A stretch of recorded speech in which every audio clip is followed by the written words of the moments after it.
சின்ன வெங்காயம் தேங்காய் சம்மந்தி செஞ்சிடலாம். கடாயில் தேங்காய் எண்ணெய் விட்டு சின்ன வெங்காயத்தை நல்லா வதக்கி எடுத்துக்கோங்க.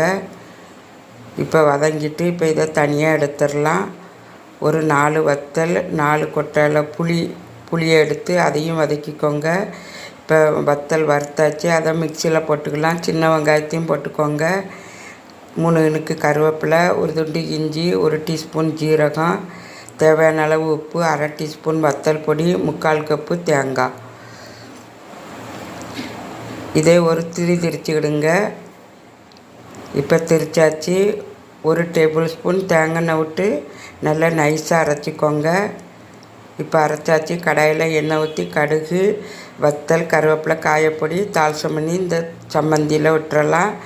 இப்போ சுட சுட சாதத்தில் இந்த சம்மந்தியை போட்டு விரவி வத்தல் வடகம் வச்சு சாப்பிட்டா சூப்பராக இருக்கும்.